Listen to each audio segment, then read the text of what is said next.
Esta es la reseña del libro Mientras escribo de Stephen King, de la editorial de Bolsillo.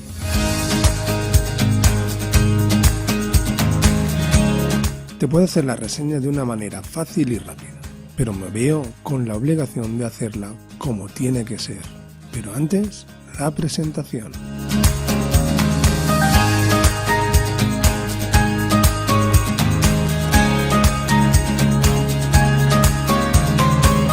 Bienvenidos a Crónicas Postales y desde lo más profundo de la tostada de Pou te deseo un feliz día.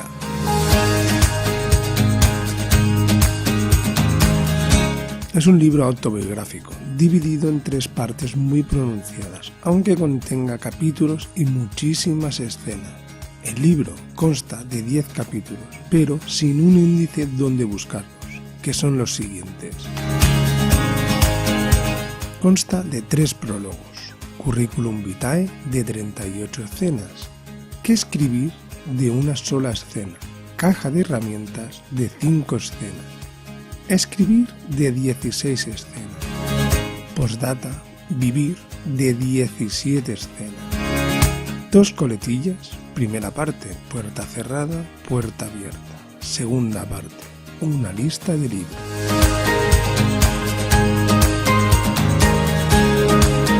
Tengo que decir, a modo de opinión personal, que este libro para mí está muy mal traducido, pero es solo una opinión, y en esta reseña está llena de ellas.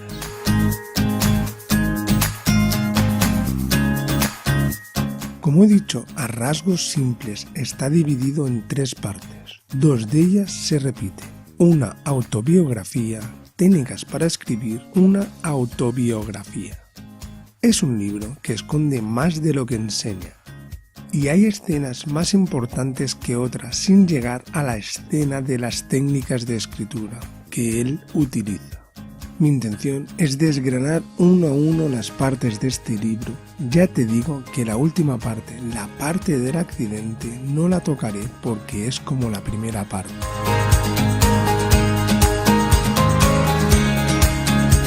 Personalmente nos describe 2 veces la misma situación, solo cambiando la motivación por la escritura.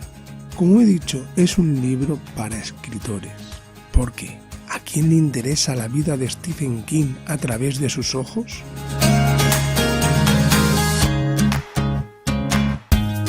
Voy a intentar explicarte lo que dicen estos capítulos, pero tú tienes que poner de tu parte, leyendo el libro. Porque seguro que mi opinión no es igual a lo que vas a leer tú.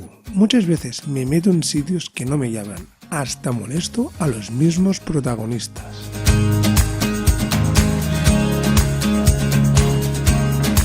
Como he dicho, es un libro que es una autobiografía escrita por él, en la cual nos enseña sus técnicas para escribir. En verdad, no son técnicas, es cómo trabaja él sus relatos.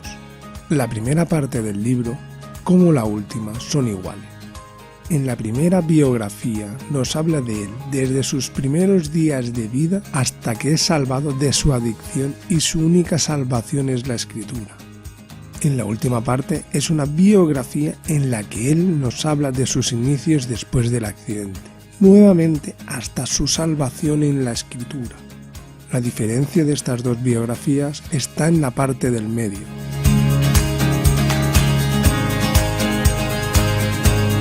Al leer la primera parte del libro, la biografía, lo hacemos de manera simple, como siempre hemos hecho.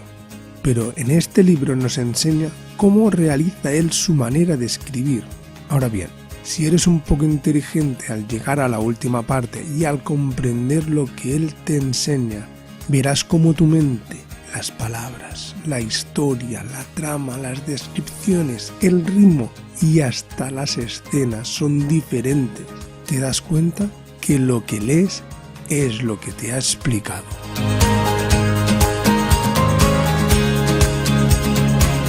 Te simplifica de manera sobrehumana este oficio. Te hace pensar que no hace falta nada más para empezar a escribir. Solo un bolígrafo y un papel. En verdad unos cuantos más, pero eso ya es personal. Te ofrece la oportunidad de que entres en este mundo.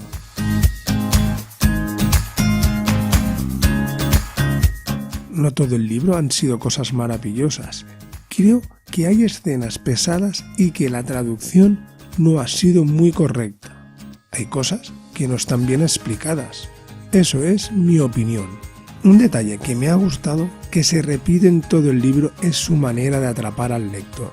Son sus hilos narrativos o diferentes mini tramas que empiezan en una escena, a veces terminan, otras las adormece y no las despierta hasta otra escena, haciéndote pensar durante todo el libro de anteriores escenas. Es una lectura fresca gracias a estas mini tramas o hilos narrativos. Es increíble este juego que hace. Hay que decir que los pseudoescritores que conozco, hay algunos que no están de acuerdo con recordar cosas antiguas de otros capítulos, pero seguro que al ser el tío Stephen King, a él se lo perdonan todo.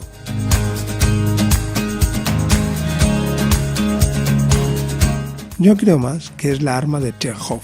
La utiliza todo el rato. Crea una expectativa en nuestra cabeza y la utiliza para no dejar de leer todo el rato. Como he dicho, es algo para gente que se fija en detalles tan minúsculos como yo.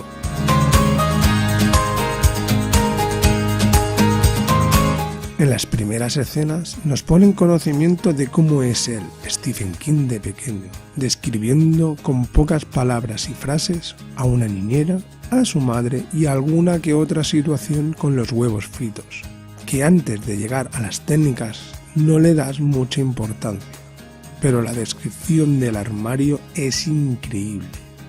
En la escena 4 nos crea uno de esos hilos narrativos que nos tendrá en filo, que la deja adormecer hasta más adelante.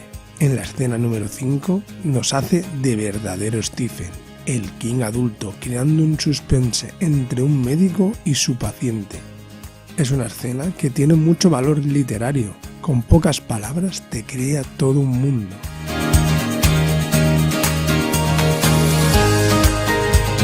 En las siguientes escenas es donde se forja el monstruo que conocemos, al viejo Stephen King.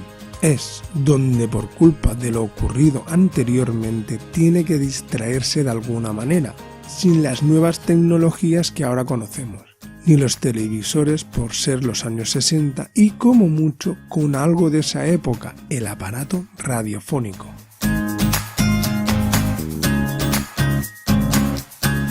Estamos hablando de su madre, Nellie Ruth Pillsbury King, la mujer que le puso una cara de decepción al descubrir algo escrito por él que no era de él. Su madre se sintió decepcionada y Stephen se sintió mal por ello y lo resolvió haciendo feliz a su madre con un cuento nuevo realizado por él. Su primer cuento.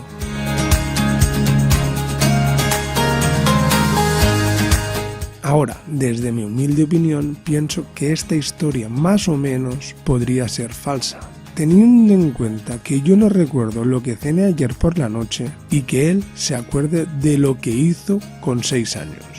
Es un prodigio. Pero eso puede ser normal si tenemos en cuenta que nuestro cerebro es algo impredecible. Seré muy pesado, pero las descripciones son increíbles.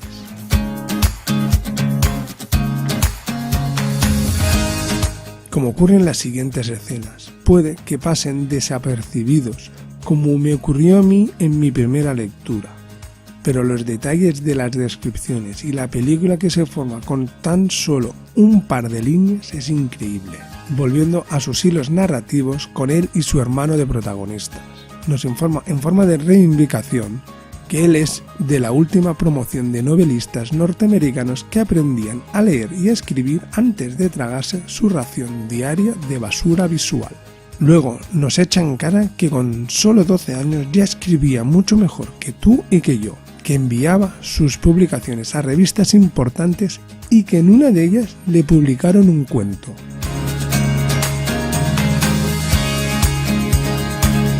En la escena 14 nos hace partícipe de uno de sus relatos, nos da la idea de la historia, la descripción del personaje y su trama. Un cuento de terror que te da escalofríos de verdad. También cómo recibió una nota a mano rechazando su relato, dando a entender que no nos podemos quedar con lo malo.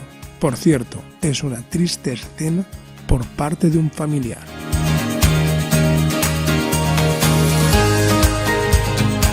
En la escena 16, yo la llamaría caballo ganador. Es la escena en que más de uno de nosotros haría lo que hizo él: reenviar un manuscrito reescrito por él mismo a una editorial que en el principio se lo negaron, y como habiendo tenido éxito se lo publican, olvidándose de esa frase: no está en nuestra línea. Con dos cojones, ¿cómo me gustaría a mí hacer eso?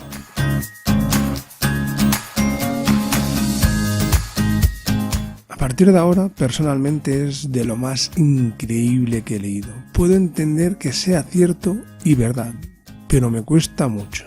Es como cuando ves esas imágenes de las pirámides de Egipto y te dicen que eso ha sido hecho por el mismo hombre y pones cara de no entender cómo es posible que en el siglo de hoy en día haya gente que aún no sepa hacer una O con un canuto.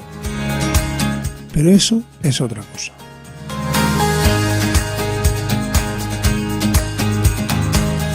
Me considero una persona emprendedora, pero el tío Stephen King y su hermano sobrepasan toda lógica existencial por varios motivos. Con tan solo 14 años se montan una revista, un pequeño periódico que al principio venden a sus familiares y acaban vendiéndolo por todo el pueblo. Y con las rentas les llega para una pequeña imprenta de tambor. Unos máquinas, con aires psicópatas porque un crío de 13 años sin influencias tecnológicas de ahora quiera monstruos que devoren ciudades, cadáveres radioactivos, salidos del mar comiéndose a los surfistas, chicas de aspecto barrio bajero y sujetador negro, y no pensar en otras cosas.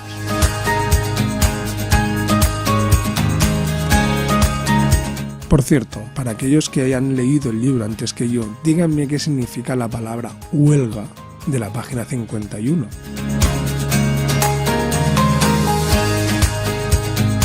Pero todas esas ideas son frutos de sus idas y venidas del cine de terror que quedaba a 20 kilómetros de su casa. Nos da su primera lección antes de llegar a las técnicas: no avergonzarse jamás por nada que has hecho.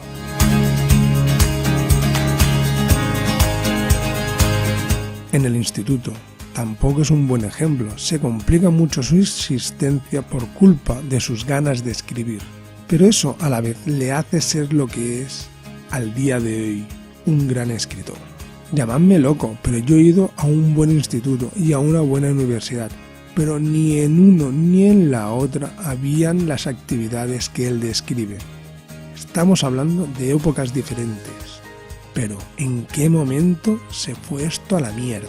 Es creíble gracias a las películas que nos envían desde allí, hacia aquí, donde se refleja lo que dice Stephen, pero algo en este país se ha perdido, y es una pena muy grande.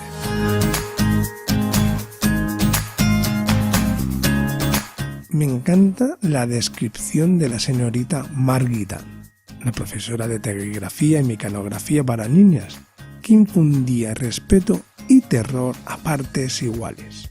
Sigue diciendo: a veces las alumnas de la señorita Margitan tenían que arrodillarse en medio de la clase y si no les llegaba la falda al suelo, volver a casa y cambiarse. Estoy enamorado de esta descripción, porque solo con estas palabras te viene a la mente la señorita Rottenmeier. Es el lector quien tiene que poner cara al personaje. Nos sigue contando cosas sobre lo ocurrido con una revista que él crea de estilo satírico y dicha profesora, donde vuelve a dar cuenta que la profesora odia a los críos y era una representante de una sociedad donde él no se veía ni en pintura en la foto del mes, pero nos recuerda un motivo por el cual él no estaría en esa sociedad tan especial.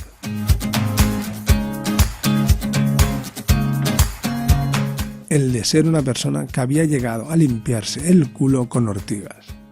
¿Os acordáis de las ortigas? Es un hilo narrativo dormido durante unas escenas atrás que hace recordar lo ocurrido en el pasado y donde más de un pseudoescritor que conozco no le gustará.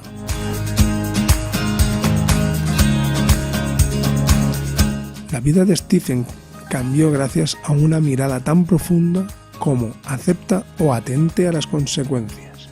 Y su vida cambió. Volvió a ser redactor de otro periódico.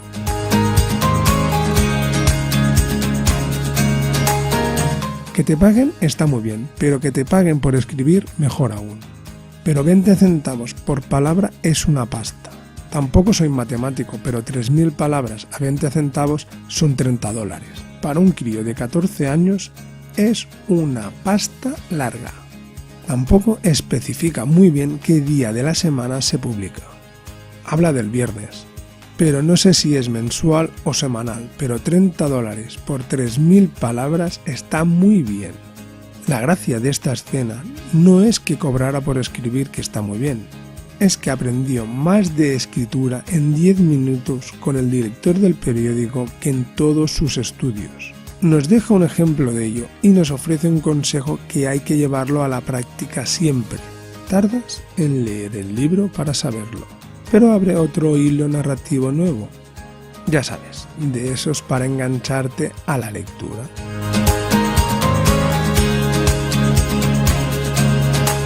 En esta parte de la biografía, por lo menos yo me he dado cuenta que está rodeado de grandes mujeres, las cuales toman a veces grandes decisiones por él. Y personalmente creo que acertaron. Una de ellas fue no alistarse a la guerra no declarada del presidente Johnson.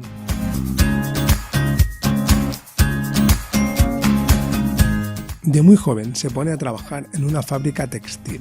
Turnos infernales por poco dinero, porque tenía que hacer frente a los pagos de la casa y quería ir a la universidad, pero le toca pringar como a todos. Hasta realiza turnos increíbles de jornadas laborales mezcladas con los estudios en el instituto. Para mí, lo más normal del mundo. Yo alguna vez lo he realizado. Pero nos cuenta que en uno de sus relatos la idea es de unos hechos ocurridos en el sótano con ratas tan grandes como perros. Y nos desvela que el periódico cobraba solo unos $5 o $6. Por lo cual ya tenemos la respuesta del hilo narrativo anterior. Por cierto, del cuento se lo compran por $200.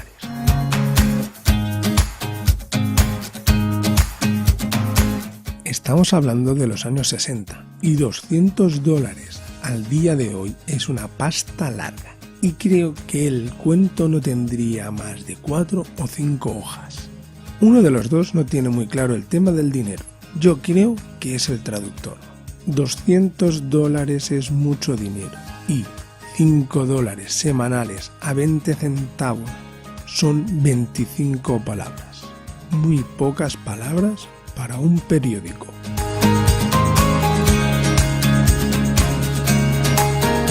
En 1969, el hombre llega a la luna, o eso dicen, y Stephen King llega a la universidad entre hippies y soldados de Vietnam, con una beca de colaboración en la biblioteca de la universidad. Hace rato que no hablaba de las descripciones, pero en esta escena, la escena 22, se forra. Nos da a conocer a su mujer, otra gran mujer que está a su lado. Dice de ella: de risa escandalosa, pelo teñido de rojo y unas piernas de impresión perfectamente a la vista gracias a una minifalda amarilla. En 2 frases tenemos una imagen de una chica de pelo rojo y de piernas largas. ¿Para qué más? ¿Para qué quieres más? En tu mente ya tienes a la mujer que él quiere que describas. No te dice que es guapa o fea. Es lo que tú quieres. Te repito, ¿qué quieres más? Enamorarte de ella, que es lo que hizo él y se casaron al año de conocerse.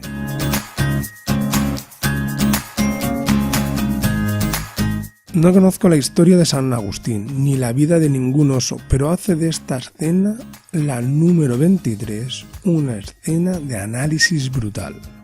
Es genial cómo describe a su mujer Tabitha Bruce, conocida como Tabi, y cómo se enamora de ella gracias al vestido sexy y medias de seda de las que se ponen con liguero.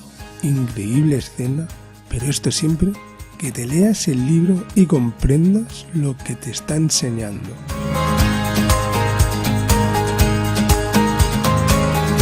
A estas alturas del libro empieza lo que para él era algo normal, pero para mí no. Seguramente tenemos hábitos diferentes y pensamientos completamente opuestos. Pero pensar que él no veía que esa adicción es mala me hace pensar mal de esta sociedad, que aún lo mantiene. A la vez, es una gran mancha negra que él se forma sobre su persona.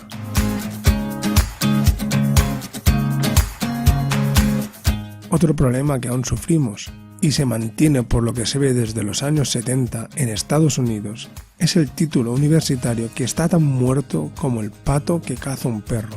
No se puede describir tan bien una situación tan grave que sigue ocurriendo al día de hoy. Siendo titulado en Ciencias de la Educación, entra a trabajar en una lavandería.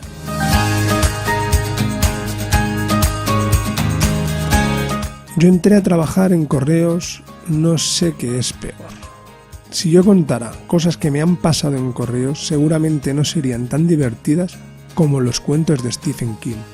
Pero nos da otra clase magistral de cómo en pocas frases se puede describir cualquier cosa, hasta el sentido de humor de su mujer.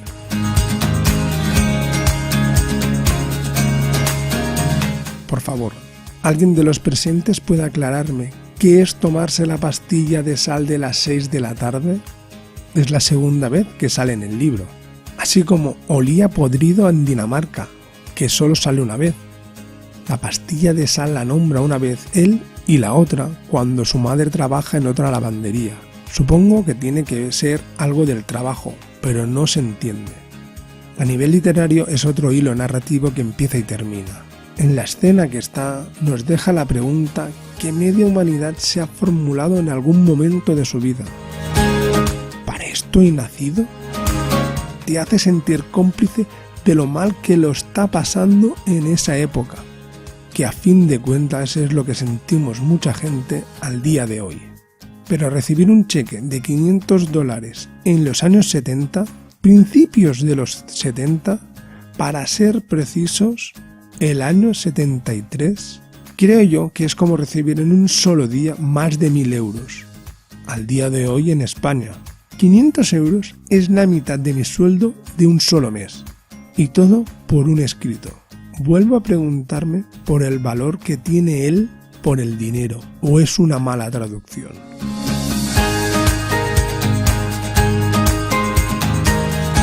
$500 para mí es una fortuna en el año 2018, y con ese dinero yo también me pongo cariñoso esa noche.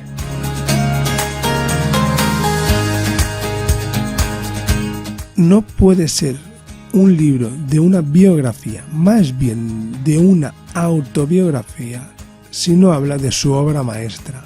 Digan lo que digan los pseudoescritores. Habla en la escena 27 de Carrie. Empieza hablando en tema de humor del pueblo donde vivía en los años 70. Creo que con rencor, pero rencor del profundo. Según dice, pasa épocas malas económicamente. Hasta su mujer Tabby, ¿os acordáis?, tuvo que tirar de pluma. Nos demuestra que él es mortal, pero hace hincapié en uno de sus hilos conductores de su biografía y nos enseña lo que nos puede pasar a nosotros mismos si dejamos este oficio. Pase lo que pase, tenemos que seguir hacia adelante, porque no todo el mundo tiene una mujer como la de él, Tabby. Discrepo en el comentario de la dedicatoria. Muchas dedicatorias son obligadas y sin corazón. Pero yo recuerdo ver al tío Stephen King, 30 años más viejo, llevando el mismo abrigo usado con coderas, con una tripa de cervecero y con tos de fumador. Yo recuerdo así a Stephen King.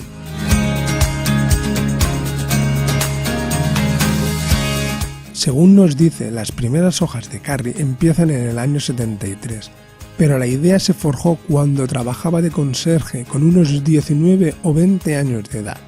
Y unos años más tarde con una hipótesis de la revista Life. Dos ideas que no tienen nada que ver y al final saca un as que es para flipar. hasta que llegó una noche que hacía de profesor que no se puso en serio con esa idea. Al desarrollarla surgieron problemas, como siempre, pero su mujer otra vez más se puso a su lado y le obligó a terminar lo que empezó esa noche.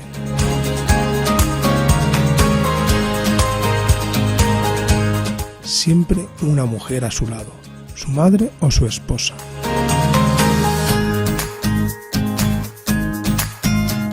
Stephen nos enseña que hay que terminar todo aquello que empieza. Apunta. A veces se tiene la sensación de estar acumulando mierda y al final sale algo nuevo.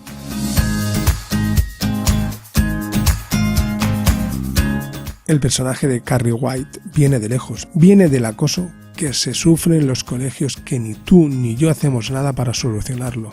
A Stephen, por un salto generacional, consigue sacar partido de algo tan repugnante a una gran historia. Bravo por Stephen, pero no lo aplaudo porque se sigue permitiendo.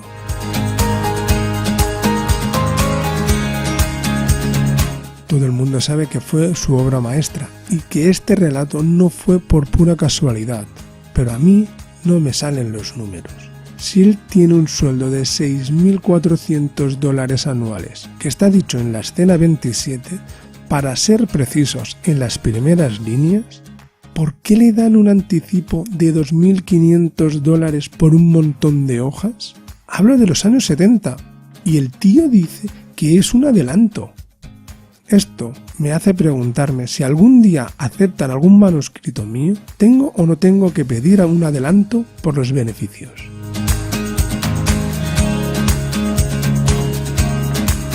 Este libro, Mientras escribo, de Stephen King, está mal traducido.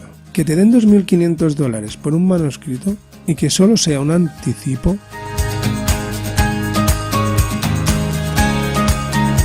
Para el tío Stephen King, solo significa el 40% de su sueldo anual. Es como si a mí me dan por mi libro, ¿Quién mató a Vilá Vilá?, 7.200 euros. Así. Un día te levantas, tiras de la tarjeta de crédito y ves 7.200 euros a tocateja. Repito, está mal traducido.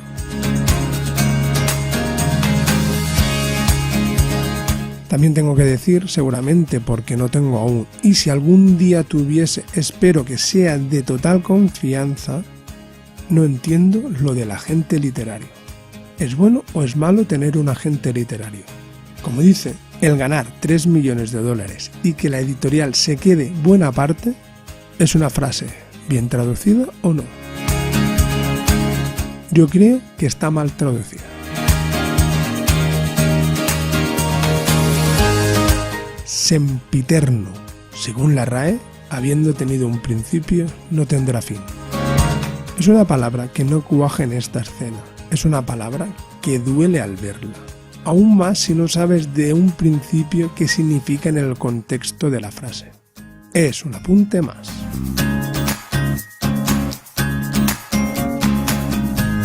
Sigamos. No es posible que con $6.400 anuales y su mujer trabajando a él le den $2.500 por anticipado, y que sea un valor modesto, que habla de una época de los años 70, mitad de los 70, y que por una mierda de piso paga $90. Aquí van los alquileres por más de 500 euros al mes, más de la mitad de un sueldo medio. ¿En qué momento se fue todo esto a la mierda?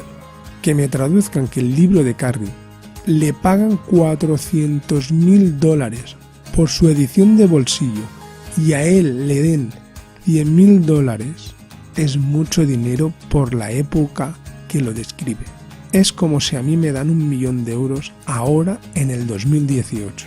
Ni de coña los escritores nos movemos por esas cifras, y menos las editoriales pagan eso por un relato. No lo creo, pero aceptaría de buen grado esa cantidad de dinero, solo para sentirme feliz y llorar como hace él con su mujer. Y yo, con 100.000 euros puedo pagar muchas deudas, y con 400.000 euros la hipoteca.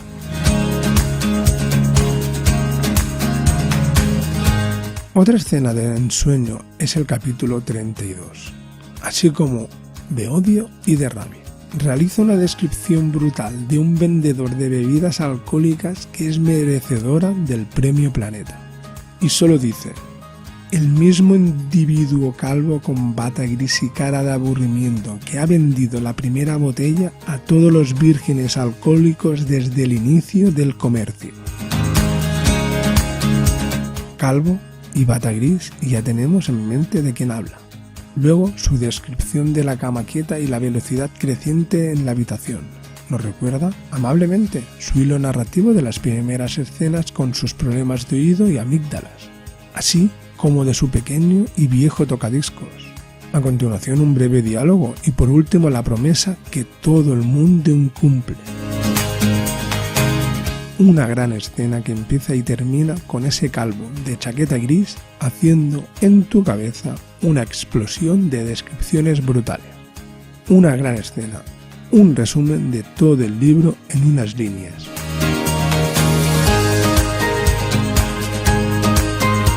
Las siguientes escenas son muy personales y nos habla brutalmente de su adicción, nos regala anécdotas que realiza su cerebro que solo son creíbles para gente con ese nivel de problemas.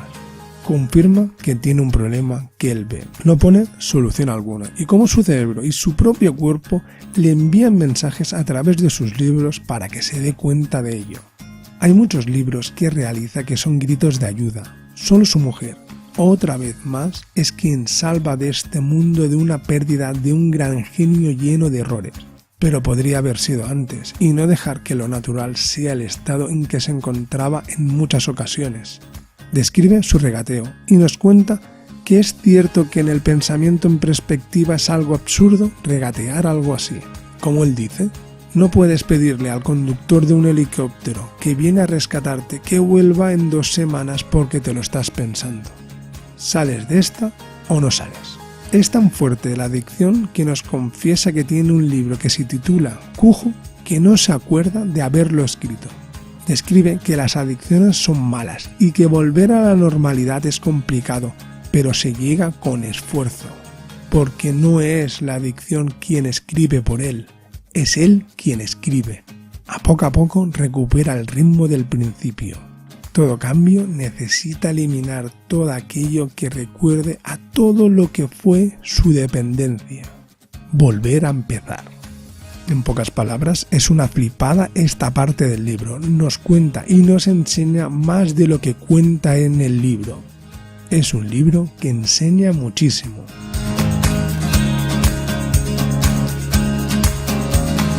La segunda parte del libro es mucho más pesada y aburrida para mi gusto. Sus primeras 40 hojas son de lo más simple que hay, porque quieres más de este profesor de escritura. Y no ayuda que tengas que releer varias veces lo que pone porque creo que está mal traducido. A mí me entraron ganas de dejar de leer esta parte.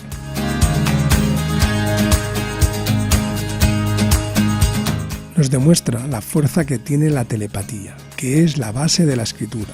Pero el resumen es que si ya sabes escribir y leer, ya tienes mucho ganado. Solo es ponerse a hacerlo. No hay más truco que ponerse delante de una máquina de escribir o una hoja y un bolígrafo. Pero lógicamente no te has comprado este libro para saber que tiene una adicción y que sale de ella. Te lo compras para saber cómo escribe y a continuación te cuento cómo lo hace. Es simple y fácil. No tiene truco. Antes de empezar con las clases de escritura o las escenas para escritores, hace una referencia muy importante que hay que tener en cuenta. No le puedes decirle al padre de un niño agredido por un perro que no hay perros malos.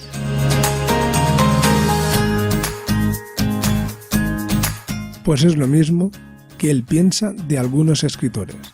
También nos habla de su musa, o más bien, en su caso, de su muso. Un muso que fuma y vive en el sótano, que le tiene que dar de todo lo que pida para que revoloteando esparza sus polvos mágicos. En mi caso es una musa, una mujer de grandes tetas que cuando no me da lo que le pido, por lo menos la observo. No pienses mal de mí, conozco gente que los suyos son argentinos con acento, algunos vestidos de mayordomo y a uno solo le gusta ir en moto y se hace llamar el guionista. porque el mío sea una mujer no hay que ponerse así. Pero aplicamos la misma premisa, que nos dé lo que nos tenga que darnos, que sea siempre cuando estemos escribiendo. Como dijo aquel, que por lo menos la inspiración venga mientras estás trabajando.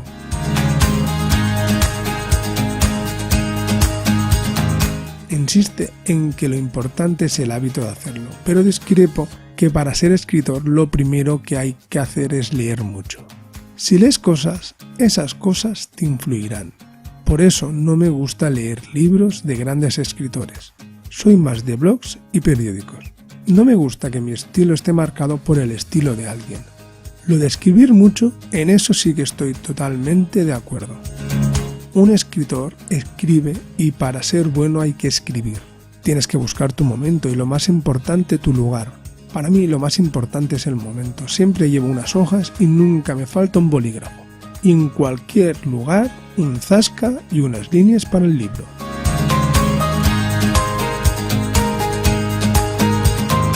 Nos explica y nos da el consejo de que escribe de dos maneras. Una es escribir a puerta cerrada y la otra es a puerta abierta. Lo importante es escribir, primero para ti, que es a puerta cerrada, y luego que lo vean los demás, a puerta abierta. E insiste que hay que acostumbrar al cerebro a hacerlo. Es como el dormir, al final se acostumbra a hacerlo.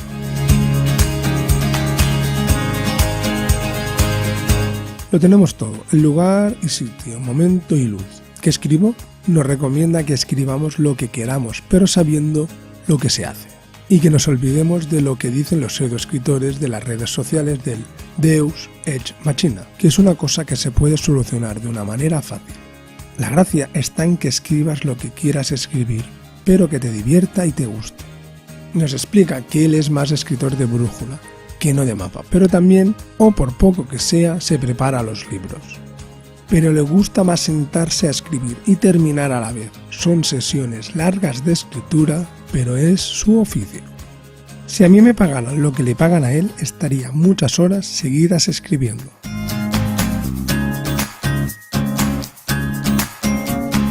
Al hablarnos de la descripción lo hace de una manera fácil. Si no puedes describir algo que ha sido genial, espantoso, rarísimo o divertidísimo, no eres escritor. Estás obligado a describirlo. Por ejemplo, nos describe uno de sus restaurantes favoritos. Como inciso, nos dice que es un lector lento y que solo se lee al año unos 70 u 80 libros. Vuelvo a recordar que el traductor no hizo bien su trabajo. Ya que de matemáticas yo tampoco estoy muy puesto, pero 365 días del año a 70 o 80 libros es un libro cada 5 días. Eso no es ser lento en mi país.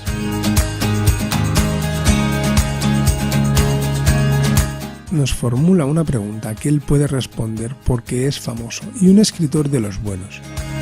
Pero si tengo que ponerme a pensar en escritores que cobran por escribir, podría realizar otro vídeo. Y nos pregunta, ¿hay algo que dé más ánimo a un aprendiz de escritor que darse cuenta de lo que escribe, se mire como se mire, es superior a lo que han escrito otros escritores?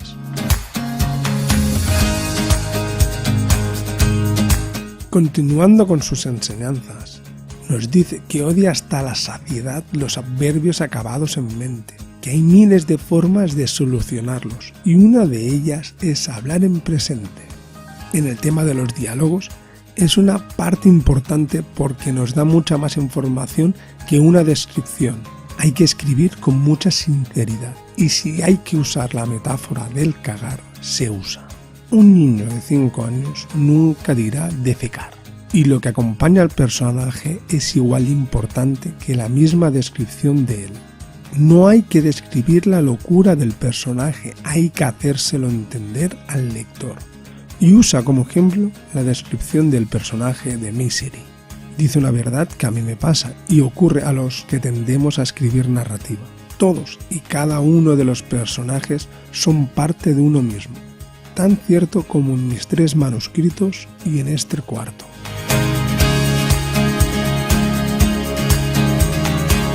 Y sigue colando hilos narrativos de antiguos capítulos. Nos recomienda que escribamos jugando con el simbolismo de la novela, que no sea todo oro lo que brilla. Si hay que matar a alguien, que lo hagamos. Y por favor, no sigamos ningún patrón establecido. Creo que habla de algún pseudoescritor de la red social. Y en esa época no había. Hablo de redes sociales porque de gente que marca patrones establecidos hay muchos. Siempre hay un público para nosotros.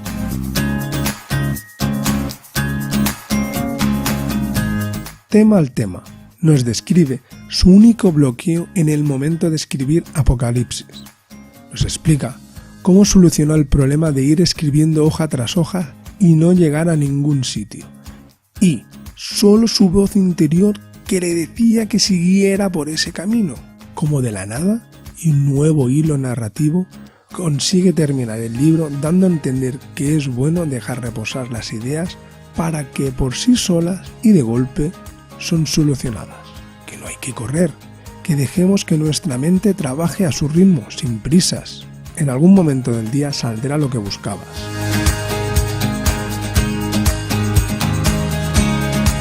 Por último, nos habla de las revisiones y de sus lectores ideales, también llamados lectores cero.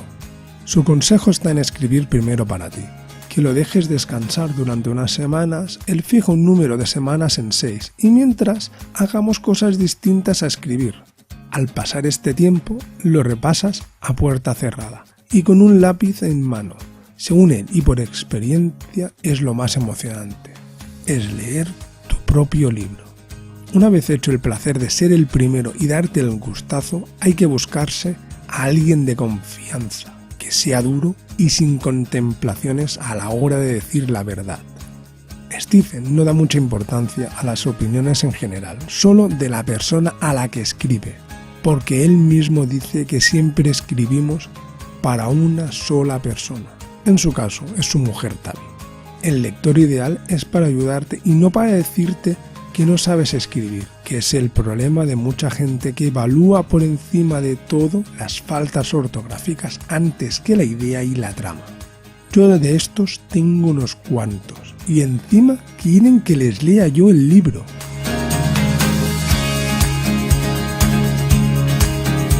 Habla de algo que a mí se me había pasado por alto, aunque lo use constantemente, el ritmo. No hay que correr para que el lector se pierda y tampoco hay que bajar el ritmo para que el lector se aburra. Por eso es muy importante el lector ideal o cero. Es él que nos informa de estos pequeños detalles y nos da una fórmula. La segunda revisión es igual a la primera revisión menos un 10%. Que hay que quitar un 10% de las palabras que hemos usado en la segunda revisión. Eso es su éxito. El mío puede que sea añadiendo un 10% de palabras, pero eso va por gustos. A la vez una contradicción, ya que hay un texto que personalmente para mí, tal como está bien, y él aumenta el número de palabras para que esté mejor, con lo cual su fórmula de quitar un 10% de palabras no la usa. Ahora bien, ¿qué hacemos? Pues quedarse con la idea de la importancia de la revisión.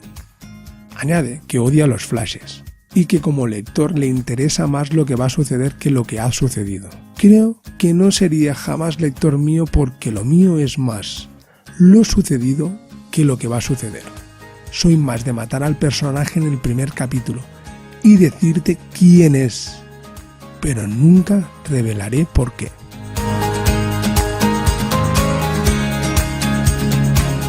Cuando habla de la investigación, lo dice bien claro, no hace falta que escribas novelas que tengan su punto de investigación. Si lo haces, hazlo bien, no te inventes nada que pueda hacer perder tu público o llevarte palos. Los 3 últimos capítulos de esta segunda parte son de lo más interesante, pero sirven de muy poco en la escritura del manuscrito, pero de ayuda personal son geniales. Me quedo con una frase que define muy bien este libro.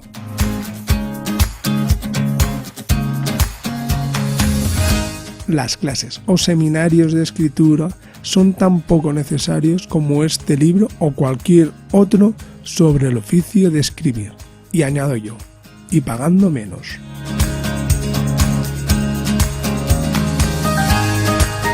Es un oficio que no hace falta que te enseñen a escribir si es pagando, porque eso es que te están engañando. Es un mensaje para todos aquellos pseudoescritores que te piden dinero por enseñarte. Con este mensaje te invita a la duda de tener o no tener agente literario. Él dice que sí, pero como todos empezó sin él y tuvo que buscarse la vida. Eso me suena. Y teniendo en cuenta el dinero que movía con su obra maestra, yo creo que le engañaron, pero ya me gustaría a mí cobrar la cifra de $100.000. Nos vuelve a reenganchar con la última escena de la segunda parte. Nos pregunta si escribimos o no por dinero. Él contesta que no, aunque matiza que tiene libros que le pagaron una fortuna. Yo no le creo, ni a él ni a nadie que me diga que hace las cosas por placer, y menos en este oficio, el oficio de escribir. Si lo haces es para ganar dinero, así de claro. Escribes para pegar el pelotazo de estar en casa y ponerte a escribir, y solo escribir. El olvidarte de compaginar el trabajo de mierda por un sueldo de mierda comparado con los anticipos que le dieron a él en su época. Lo que haces es escribir para ganar dinero. Es muy fácil decir lo contrario cuando vives en la abundancia. Pero eso es su opinión y esta es la mía.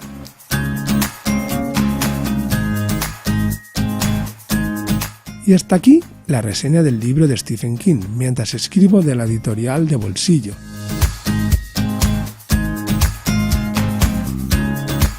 Sé que diréis que es un libro de 3 partes, pero como ya he dicho, la última parte es igual a la primera. Es una biografía de él.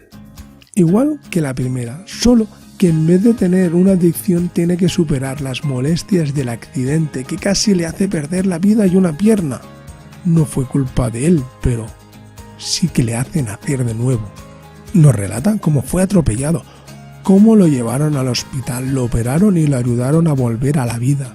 Y cómo su mujer le volvió a ayudar para que escribiera, igual que en la primera parte.